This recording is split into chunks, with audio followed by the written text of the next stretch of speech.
আল্লাহ পাক রব্বুল আলামিন কোরআনুল হাকিমের মধ্যে বললেন, ওয়াইজ, আর যখন ইয়ামকুরু বিকাল্লাযীনা কাফারু, ও নবীজি স্মরণ করুন সেই দিনের কথা যেই দিন কাফের গুলো একত্রিত হয়ে আপনার বিরুদ্ধে ষড়যন্ত্র করেছিল।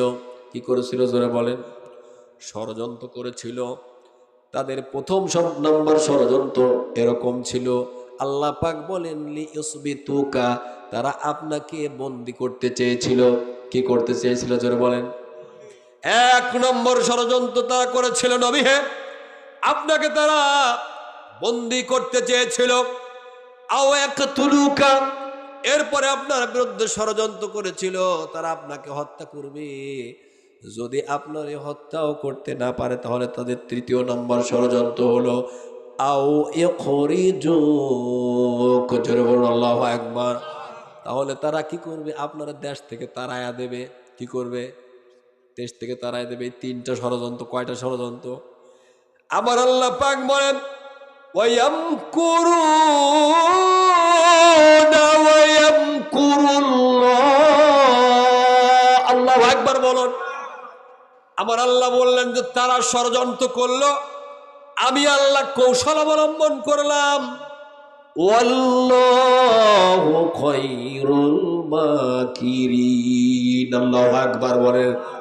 আমার আল্লাহ বললেন আমার কৌশলই হলো শ্রেষ্ঠ কৌশল, আমি আল্লাহই হলাম শ্রেষ্ঠ কৌশলী। আমার কৌশলের কাছে কোনো ব্যক্তির কৌশল চলে? জোরে বলেন, চলে?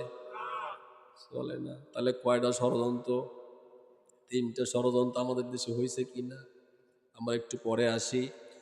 আমার প্রিয় ভাইরা, তাহলে সূরার নাম কি? আনকাবুত, আনফাল। কি জোরে বলেন? আনফাল। আনফাল শব্দের অর্থ হলো গনিমতের মাল, যুদ্ধলব্ধ সম্পদ। জোরে বলুন ঠিক কিনা? এই সূরার নাম আল্লাহ আনফাল করলেন এই কারণে যে আমার আল্লাহ এই সূরার প্রথমেই কোরআনুল হাকিমের মধ্যে আমার আল্লাহ বলেছেন, ইয়াসআলুনাকা আনিল আনফাল কুলিল আনফালু লিল্লাহি ওয়ার রাসূল। আল্লাহু আকবার বলুন। আবার আল্লাহ পাক রব্বুল আলামিন বললেন, নবী, মানুষেরা যুদ্ধলব্ধ সম্পদ সম্পর্কে আপনাকে জিজ্ঞাসা করবে, আপনি বলবেন যুদ্ধলব্ধ সম্পদ আল্লাহ এবং রাসূলুল্লাহ এর মালিক। জোরে বলুন আল্লাহু আকবার। যুদ্ধলব্ধ সম্পদের মালিক কে? আল্লাহ এবং রাসূলুল্লাহ। আমার প্রিয় ভাইরা, যেহেতু সূরার শুরুতে আনফাল ব্যবহার করেছেন, এই জন্যই সূরার নাম আনফাল করা হলো। আমার ভাইরা, অত্র আয়াতের প্রেক্ষাপট কি আমি আপনাদের কাছে বলতে চাই। আমার ভাইরা, আমার নবী সহ পৃথিবীতে যত নবী এসেছেন, প্রত্যেকজন নবী যখন নবুয়তের চার্জ পেয়েছেন, নবীদের দাওয়াতি ভীষণ ছিল। কি? সমস্ত নবীদের দাওয়াতি ভীষণ ছিল লা ইলাহা ইল্লাল্লাহু মুহাম্মাদুর রাসূলুল্লাহ। প্রত্যেকজন নবীরই একটাই ঘোষণা ছিল, আল্লাহ ছাড়া কোনো মাবুদ আছে? জোরে বলেন, আছে? এবং প্রত্যেকজন নবীকে নবুয়তের চার্জ দেওয়ার পর আমার আল্লাহ পাক রব্বুল আলামিন বলেন, ইয়া আইয়ুহার রাসূল বাল্লিগি মা উনসিলা ইলাইকা মির রাব্বিক ওয়া ইল্লাম তাফআল ফামা বাল্লাগতা রিসালাতাহু। চিৎকার দিয়ে বলুন আল্লাহু আকবার। আমার আল্লাহ পাক বললেন, ইয়া আইয়ুহার রাসূল, হে রাসূল, বাল্লিগ, আপনি পৌঁছিয়ে দিন, মা উনসিলা ইলাইকা মির রাব্বিক, আপনার রবের পক্ষ থেকে যা আপনার উপরে অবতীর্ণ করা হয়। জোরে বলুন আল্লাহু আকবার। ওয়া ইল্লাম তাফআল, আপনি যদি এই কাজটা না করেন নবী গো, ফামা বাল্লাগতা রিসালাতাহু, আপনার উপরে যে রিসালাতের দায়িত্ব দেওয়া হয়েছে তা আপনার নিকট থেকে কেড়ে নেওয়া হবে। জোরে বলুন ঠিক কিনা? এই জন্য নবীদের উপরে যখনই নবুয়তের রিসালাতের দায়িত্ব এসেছে, নবীরা এক মুহূর্ত বসে থাকতে পারে নাই, দাওয়াতি কাজে বের হয়েছে। জোরে বলেন ঠিক কিনা? জোরে বলেন ঠিক কিনা?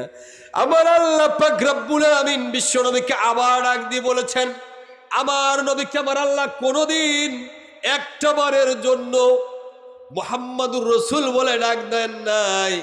আমার নবীকে নবীর নাম ধরে কোনোদিন ডাক দিলেন না।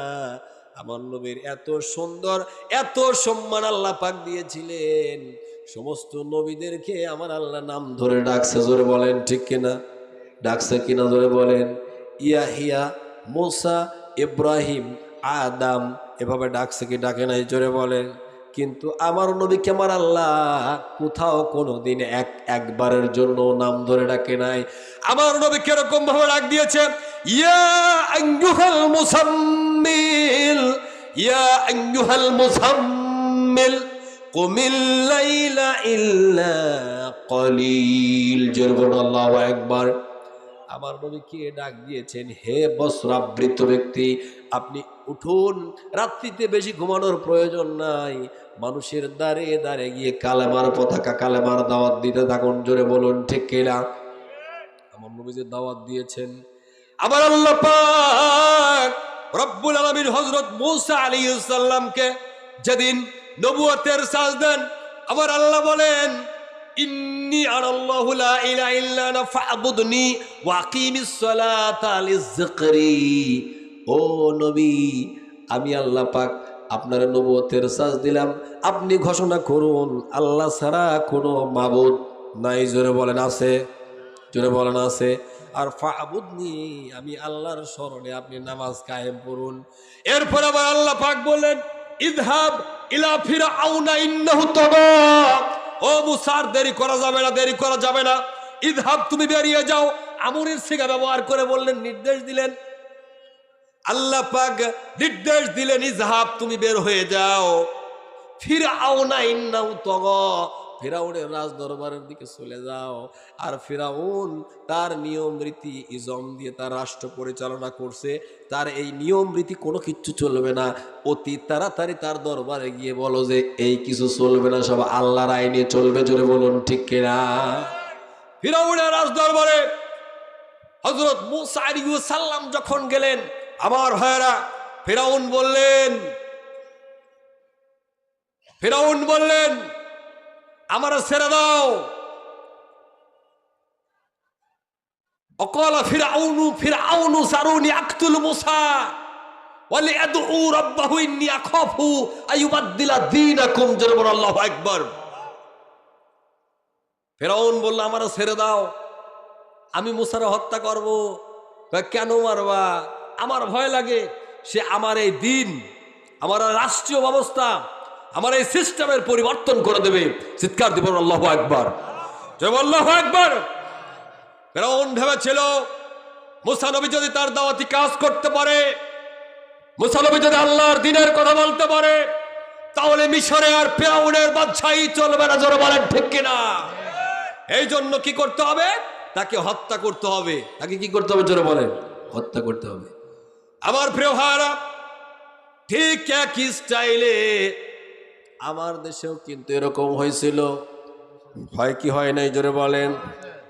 কোরআনের পাখিগুলো যখন কোরআনের দাওয়াত দিচ্ছিলেন, ইসলামের দাওয়াত দিচ্ছিলেন, কোরআনের পাখির প্রতিটা কথা যখন তাম পৃথিবীর মানুষগুলো নোট করে করে ইতিহাস হিসেবে গ্রহণ করতেছিল, বাতিলগুলো বুঝতে পেরেছিল যে এই কোরআনের পাখি একদিন বাংলাদেশে তারা যে মানব রচিত নিয়ম রীতি জম দিয়ে বাংলাদেশের জনগণগুলোকে নির্যাতন নিপীড়ন করে গোলামে পরিণত করেছে, দাসে পরিণত করেছে, এই সুযোগটা আর বেশি দিন থাকবে না। তখনই কোরআনের পাখিগুলোকে তারা একটা একটা করে আটকাইছে। জোরে বলেন ঠিক কিনা? জোরে বলেন ঠিক কিনা? শুধু আটকায় তারা ক্ষান্ত হয় নাই আমার ভাইয়েরা, এরপরেও একজন নয়, দুইজন নয়, অগণিত আলেমদেরকে ফাঁসির কাস্টে পর্যন্ত ঢোকায় দিয়েছে। জোরে বলেন ঠিক কিনা? ফাঁসির কাস্টে নিচে কিনা? জোরে বলেন। কার্যকর করা হয়েছে।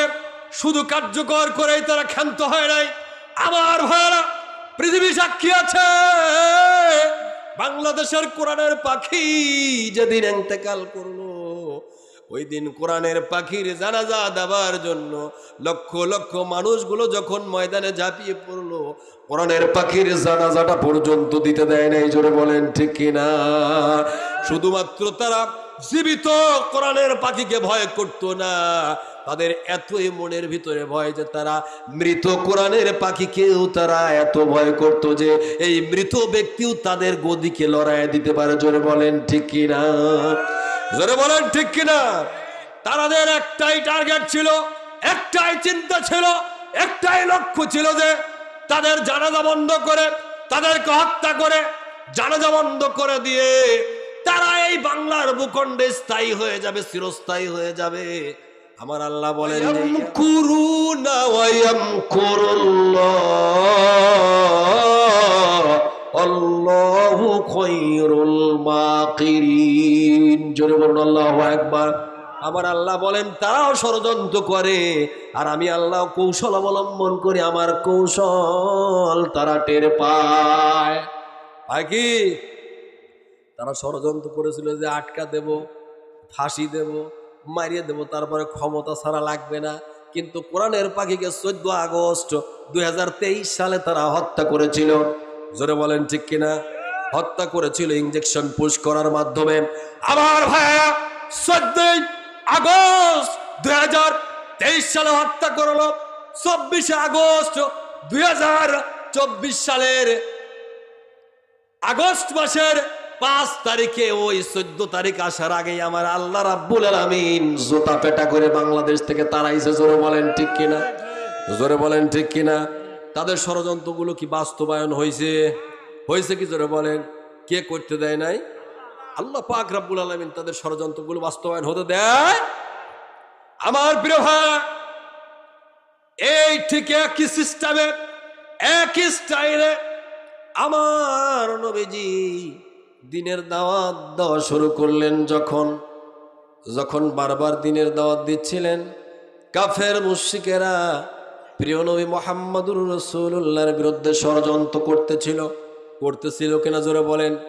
আমার নবীর সাহাবীদেরকে বিভিন্নভাবে নির্যাতনের স্টিম রোলার চালাচ্ছিল, এতই নির্যাতন করতেছিল যে সাহাবী ঈমান আনে, কাফের মুশরিকেরা ওই সাহাবীর উপরে আক্রমণ শুরু করে। জোরে বলেন ঠিক কিনা? তাদের স্টাইল এমন ছিল, সমস্ত কাফের মুশরিকেরা একত্রিত হয়ে বলল কি করা যায়, কি করা যায়। সব কাফেররা চিন্তা করলো মুহাম্মদুর রাসূলুল্লাহ সাল্লাল্লাহু আলাইহি ওয়াসাল্লামের অনুসারী দিন দিন বেড়ে যাচ্ছে, তার দাওয়াতি কাজ সফল হয়ে যাচ্ছে, তার ঠেকানোর চেষ্টা করতে হবে। কিভাবে ঠেকানো যায়? সব কাফের মুশরিকেরা একত্রিত হয়ে বলল মুহাম্মদ সাল্লাল্লাহু আলাইহি ওয়াসাল্লামের দলভুক্ত যে মানুষগুলো দরিদ্র, যে মানুষগুলো গরিব, যে মানুষগুলোর আত্মীয় স্বজন মক্কার বুকে নাই, এমন লোকগুলোকে তোমরা তালিকাভুক্ত করো। কাফের মুশরিকেরা তালিকাভুক্ত করলো। হযরত বিলালের নাম তারা নিয়ে আসলো, হযরত খাব্বাবের নাম নিয়ে আসলো, হযরত সুমাইয়ার পরিবারের সমস্ত সদস্যদেরকে নাম নিয়ে আসলো। আমার ভাইরা, ষড়যন্ত্র এমন শুরু হলো, তারা ভাবলো একজন একজন করে আমরা প্রকাশ্যে শাস্তি দেব, আর তাদের শাস্তির ভয় আর কেউ ইসলাম গ্রহণ করবে না। তারা আম্মারের পরিবার, হযরত ইয়াসিরের পরিবারের 3 জন সদস্য, 3 জনকে নিয়ে আসলো। কয়জন সদস্য জোরে বলেন? 3 জন সদস্য, 3 জনকে নিয়ে আসলো। এসে ইয়াসির হলো পিতা, আম্মার হলো সন্তান, সুমাইয়া হলো মা। জোরে বলুন সুবহানাল্লাহ। এই 3 জন ব্যক্তিকে নিয়ে আসা হলো। প্রথম 1 নম্বরে আম্মাজান হযরতে ইয়াসির রাদিয়াল্লাহু তাআলা আনহুকে নিয়ে আসা হলো। ইয়াসিরকে ডাক দিয়ে বলল, ইয়াসির রে, তুমি কি ইসলাম ছেড়ে দেবে, কোরআনকে ছেড়ে দেবে, বিশ্বনবীকে ছেড়ে দেবে? যদি তুমি ছেড়ে দাও তাহলে তোমারে মুক্ত করে দেব। ওই শয়তানগুলো জানে না ইসলামের প্রতি, কোরআনের প্রতি, আল্লাহর প্রতি ভালোবাসাটা কি। আল্লাহকে যারা রব বলে মেনে নেবে, আল্লাহকে যারা রব্বুন আল্লাহ হিসেবে গ্রহণ করবে, বিশ্বনবীকে যারা হৃদয় দিয়ে প্রাণ দিয়ে ভালোবাসবে, জীবন যাবে, কোনোদিন বিশ্ব নবীর ভালোবাসা ভুলতে পারবে? জোরে বলেন পারবে? কোনোদিনও পারবে না। এটা বুঝতে পারে নাই। আম্মারকে ডাক দিয়ে বললেন, আম্মার, ও আম্মার, তুমি যদি বাঁচতে চাও, স্ত্রী পরিবার পরিজন সন্তানকে নিয়ে যদি সুন্দর জীবন যাপন করতে চাও ইয়াসির, তাহলে তুমি ইসলামকে ছেড়ে দাও, মুহাম্মদকে ছেড়ে ভুলে যাও, আল্লাহকে ভুলে যাও। হযরত ইয়াসির বললেন, কাফের মুশরিকেরা শুনে রেখে দাও, আমি ইয়াসির একবার নয়, দুইবার নয়, বারবার জীবন দেব, শহীদ হব, জীবন পাবো, শহীদ হব, জীবন পাবো, শহীদ হব, বারবার জীবন দেব, কিন্তু বাতিলের সঙ্গে জীবনে আপোষ করবো না। জোরে বলুন আল্লাহু আকবার, জোরে বলুন আল্লাহু আকবার। কাফের মুশরিকেরা এরকম ভাবে হযরত ইয়াসিরকে হত্যা করার ষড়যন্ত্র করে ফেলল। এই কাফেরদের ষড়যন্ত্র এমন ছিল, হযরত ইয়াসির রাদিয়াল্লাহু তাআলা আনহু এর দুই পা দুইটা ঘোড়ার রশির সঙ্গে বেঁধে দিল, দুরন্ত দুইটা ঘোড়ার রশির সঙ্গে দুই পা বেঁধে দিল, ইয়াসিরের দুই পা বেঁধে দিল, আর দুইটা ঘোড়াকে দুই দিকে তাড়া করলো। কয় দিকে তাড়া করলো জোরে বলেন? দুই দিকে যখন তাড়া করলো, হযরত ইয়াসিরের শরীরটা আস্তে আস্তে ফিরে যায়। হযরত ইয়াসির রাদিয়াল্লাহু তাআলা আনহু স্ত্রী এবং সন্তানদেরকে ডাক দিয়ে বলে, আমার প্রাণপ্রিয় স্ত্রী, ও আমার কলিজার টুকরা সন্তান আম্মার, আমি ইয়াসির মনে হয় একটু পরেই শহীদ হয়ে যাব, আমার নাকি আল্লাহর জান্নাতের সুঘ্রাণ চলে আসছে, আমি যদি এই পথে, আমি যে পথে বিদায় নিয়ে চলে যাচ্ছি, তোমরাও এই পথে বিদায় নিও, কিন্তু বাতিলের সঙ্গে কোনোদিন আপোষ করো না। জোরে বলুন আল্লাহু আকবার। হযরত ইয়াসির রাদিয়াল্লাহু তাআলা আনহু এর শরীর একদম ফেরে বাঁক করে ফেললো। আমার ভাইরা, হযরত ইয়াসির রাদিয়াল্লাহু তাআলা আনহু আল্লাহর জান্নাতের মালিক হয়ে গেলে, শাহাদাতের পেয়ালা পান করে শহীদ হয়ে দুনিয়া থেকে বিদায় নিয়ে চলে গেল।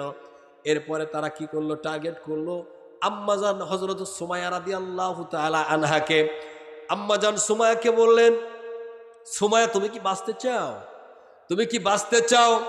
সুমাইয়া বললেন, এই কাফেরেরা, মুসলমানদের ঈমান কি জিনিস তোমরা চেনো না। আম্মাজান সুমাইয়া রাদিয়াল্লাহু তাআলা আনহা নিজের সন্তানকে নিয়ে, স্ত্রীকে নিয়ে, স্বামীকে নিয়ে সুন্দর জীবন যাপন করতে পারতেন। প্রস্তাব দেওয়া হলো, সুমাইয়া রে, তুমি ইসলাম ছেড়ে দাও, কোরআন ছেড়ে দাও, তোমাদের ছেড়ে দেওয়া হবে।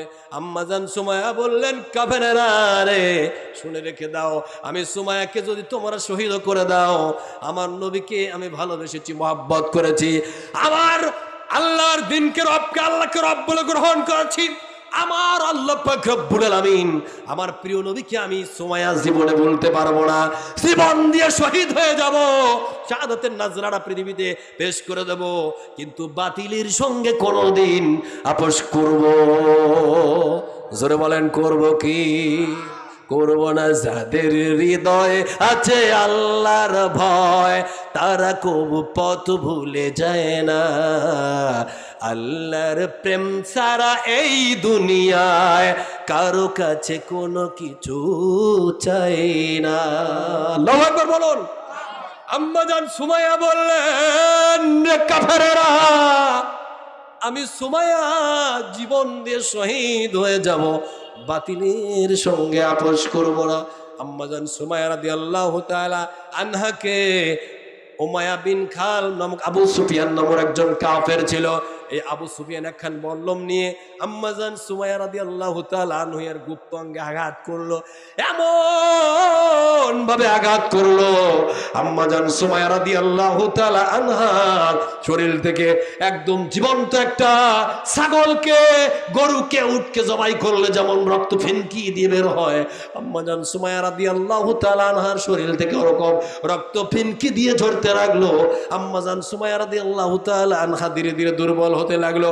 আমার ভাইরা, আম্মাজান সুমাইয়া শহীদ হয়ে যাবে। শহীদ হয়ে যাবার পর কলিজার টুকরা একমাত্র সন্তান আম্মারকে ডাক দিয়ে বলল, আম্মার রে, আমি তো এক্ষুনি দুনিয়া থেকে বিদায় নিয়ে চলে যাব। ও আম্মার, আমার নাকের ভিতরে আল্লাহর জান্নাতের সুঘ্রাণ চলে আসছে, আমি তো একটু পরেই মৃত্যুবরণ করব। আমি এবং তোমার পিতা এবং আমি যেই পথে জীবন দিয়ে শহীদ হয়ে গেলাম, তুমি ওই পথে জীবন দিও, বাতিলের সঙ্গে কোনোদিন আপোষ করো না। বলুন মারহাবা, আরো জোরে বলুন মারহাবা। আমার ভাইয়েরা, হযরত সুমাইয়া রাদিয়াল্লাহু তাআলা আনহাও শাহাদাতের পেয়ালা পান করে দুনিয়া থেকে চলে গেলেন। একদম 11 বছরের ছোট্ট একটা বালক, নাম হলো আম্মার। জোরে বলেন কি? কলিজার টুকরা সন্তান আম্মার। এই আম্মারকে বলল, আম্মার বাবা মার দৃশ্য কি দেখেছিস? মরবি নাকি ইসলাম ছাড়বি? জোরে বলেন, মরবি না ইসলাম ছাড়বি? আম্মার বললেন, আমার আব্বা এবং মা যে পথে চলে গিয়েছে ওই পথেই চলে যাব। ইসলামের জন্য জীবন দেব, ইসলামের জন্য জেল খাটবো, নির্যাতিত হব, নিপীড়িত হব, বাতিলের সঙ্গে আপোষ করবো না। আল্লাহু আকবার বলুন। আমার প্রিয় ভাইরা, ছোট মানুষ তো, ওরে লাথি মারে একজন, একজন কিল মারে একজন, ঘুষি মারে একজন, রড দিয়ে বাড়ি মারে। আম্মারের উপরে এত নির্যাতন হলো, ছোট্ট একটা মানুষ একবারে রক্তাক্ত হয়ে মৃত মানুষের মতো পড়ে গেছে। কাফেরেরা ভাবছে উনি মারা গেছে। কাফেরেরা কি ভাবছে? জোরে বলেন, উনি মারা গেছে। আমার আম্মার রাদিয়াল্লাহু তাআলা ইন্তেকাল করেছেন, মৃত্যুবরণ করেছেন। ভেবেছেন এই বলেই ওনারা ওখান থেকে চলে গিয়েছে, কিন্তু আম্মার মরে নাই, আস্তে আস্তে নড়তেছে। প্রতিবেশীরা চতুর্দিক দিয়ে দেখে আম্মারকে রক্তাক্ত করে জমিনে ফেলে দিয়েছে। চতুর্দিকে খবর হয়েছে। আম্মার চোখের পানি ফেলে কান্দে আর বলে, মা মা মা মা, আজ কেন আমায়, আজ কেন আমায় সোহাগ মাখা ডাক ডাকো না, আজ কেন আমায় আদর মাখা ডাক ডাকো না। আল্লাহু আকবার বলেন। আমার মনে হচ্ছে ভাবে ডাকতেছে। আবার প্রিয় ভাইরা, এই কাফেরেরা শহীদ করলো কয়জনকে? হ্যাঁ, বুঝতে পারছি। কয়জনকে শহীদ করেছে? 3 জনকে শহীদ করেছে। 3 জনকে, 2 জনকে শহীদ করেছে আর 1 জন আহত। কয়জন হলো? 3 জন। তাদের লক্ষ্য উদ্দেশ্য ছিল কি? তাদের লক্ষ্য উদ্দেশ্য ছিল যাতে আর কেউ ইসলাম গ্রহণ না করে। আমার প্রিয় ভাইরা, যখন এই খবর মক্কার অলিতে গলিতে ছড়িয়ে পড়লো, মক্কার প্রতিটা মানুষ যখন বুঝতে পারলো যে আবু জেহেল, উতবা সাহেব, আবু সুফিয়ান নির্যাতিত, নিপীড়িত, দুর্বল মুসলমানদের উপর হামলা করতেছে, তখন মক্কার বুকের সম্ভ্রান্ত মুসলমানের একত্রিত হয়ে বলল, আজকের থেকে আমরাও মুহাম্মাদের দলভুক্ত হয়ে গেলাম। দেখবো তো কিভাবে আবু সুফিয়ান, উতবা সাহেব, আবু জেহেলেরা আমাদেরকে হত্যা করার জন্য। আল্লাহু আকবার। দলে দলে ইসলামের ভিতরে ঢুকতে লাগলো। আল্লাহু আকবার বলেন। আমার প্রিয় ভাইরা, এই জন্য প্রিয় নবী মুহাম্মদ রাসূলুল্লাহ সাল্লাল্লাহু আলাইহি ওয়াসাল্লামের বিরুদ্ধে ষড়যন্ত্র করলো। কয়টা? জোরে বলেন। আমার নবীজির দাওয়াত যখন বাড়তেছিল, এই কাফের মুশরিকেরা বিশ্ব নবীর বিরুদ্ধে ষড়যন্ত্র করবে। কোন জায়গায় জানেন? ষড়যন্ত্র করবে হলো তারুণ্যদোয়ার পার্লামেন্টে। কোথায়? জোরে বলেন। তারুণ্যদোয়ার পার্লামেন্ট, আমাদের যাব গণভবন, পার্লামেন্ট, আমাদের সংসদ, জাতীয় সংসদ। কাফেরদেরও একটা পার্লামেন্ট ছিল, নাম হলো দারুন্নদোয়া। এটা হলো কসাই ইবনে লিকাবের বাড়ি। কসাই ইবনে লিকাবের বাড়ি একবারে কাবা শরীফের পাশেই। এই শয়তানের বাড়িতে ইসলামের বিরুদ্ধে নিয়ম রীতি পাশ করা হতো। তারুণ্যদোয়ার পার্লামেন্টে সব নেতারা ঢুকতেছে, আর গেটের মধ্যে একজন বৃদ্ধ লোক দাঁড়ায় আছে। ওই লোককে আবু জেহেল গিয়ে বলল, তোমার বাড়ি কোথায়? আইনা তাজহাব ইলা শাইখুল কাবির। হে বৃদ্ধ লোক, তোমার বাড়ি কোথায়?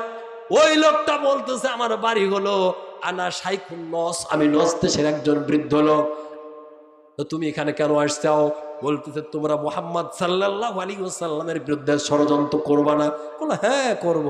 বলো, আমি ওই মুহাম্মদ সাল্লাল্লাহু আলাইহি ওয়াসাল্লামকে ধ্বংস করার জন্য, মুহাম্মদ সাল্লাল্লাহু আলাইহি ওয়াসাল্লামের দাওয়াতি কাজকে, তার আল্লাহর দ্বীনকে পৃথিবী থেকে নিশ্চিহ্ন করে দেওয়ার জন্য, তোমাদের পরামর্শ দেওয়ার জন্য এসেছি। আমার ভাইয়েরা বলেন তো, এই কাজে পরামর্শ দেওয়ার জন্য কে সবচাইতে পারফেক্ট? জোরে বলেন কে? শয়তান। তাফসীরের কিতাবের মধ্যে আসছে, ওই শয়তানটাই ওইখানে দাঁড়ায় ছিল। সমস্ত শয়তান নিয়ে সমস্ত নেতা নেতৃবৃন্দ নিয়ে কাফেররা পরামর্শ শুরু করলো। আর পরামর্শের 3টা কর্মসূচি তারা হাতে নিল। 1 নম্বর কর্মসূচি হলো আল্লাহর নবীকে তারা গ্রেফতার করবে। কি করবে জোরে বলেন? বিশ্ব নবীকে তারা গ্রেফতার করবে। লিউসবিতুকা, তারা নবীরে গ্রেফতার করবে। 2 নাম্বার হলো ওয়ালা ইয়াকতুলুকা, তারা বিশ্ব নবীরে হত্যা করবে। 3 নাম্বার ষড়যন্ত্র করলো তারা লিউখরিজুক, তারা বিশ্ব নবীকে দেশ থেকে তাড়ায় দেবে। এই 3টা ষড়যন্ত্র। কয়টা ষড়যন্ত্র জোরে বলেন? 3টা ষড়যন্ত্র করলাম আমার ভাইরা। এই 3টা ষড়যন্ত্র কি তারা বাস্তবায়ন করতে পেরেছে? জোরে বলেন পেরেছে? আমার নবীজি মক্কা থেকে মদিনায় হিজরত করেছে, তারা ধরতে পারছে।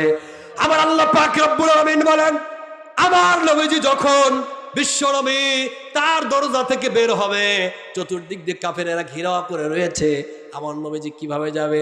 আমার আল্লাহ ডাক দিয়ে বললেন, নবীজি ভয়ের কোনো কারণ নাই। ওমা রমাইতা ইয রমাইতা ওয়ালাকিন্নাল্লাহা রমা। আল্লাহু আকবার বলো। আমার নবী বললেন, নবীজি আল্লাহ বললেন টেনশন নাই, নবীজি কোনো চিন্তার কারণ নাই। আপনি আরাম চেয়ে আবু বকরকে সঙ্গে করে নিয়ে আপনি অতি দ্রুত হিজরত করে মদিনায় চলে যান। সব কাফেররা চতুর্দিক দিয়ে তাড়ায় রয়েছে। আর আমার নবীজি এক মুষ্টি বালু নিক্ষেপ করে দিলেন, আর সমস্ত বালুগুলো কাফেরদের চোখে ঢুকায় দিলেন। তিনি কে? জোরে বলেন কে? আবু জেহেল উতবা সাহেব দাঁড়া আছে। আমার নবীজি চলে গেছে মক্কা থেকে মদিনা। আল্লাহু আকবার বলেন। আমার নবীকে তারা হত্যার জন্য ওমরকে পাঠিয়েছে। লাঙ্গা তরবারি নিয়ে হযরত ওমর গিয়েছে, আমার নবীর হত্যা করবে। হযরত ওমর রাদিয়াল্লাহু তাআলা আনহু বিশ্ব নবীরে কোথায় হত্যা করবে আমি ওইদিকে যাব না, খালি একটা কথাই বলি, যেদিন হত্যা করতে নবীর দরজায় হযরত ওমর গিয়েছে, আমার নবীর চাচা আমির হামজা বলতেছে, আজকে যদি ওমর আমার ভাতিজা মুহাম্মদ রাসূলুল্লাহর বিরুদ্ধে একটু খারাপ আচরণ করে, তাহলে ওমরের মাথা তার তরবারি দিয়ে এই দুনিয়া থেকে আমরা বিদায় করে দেব। বলুন আল্লাহু আকবার।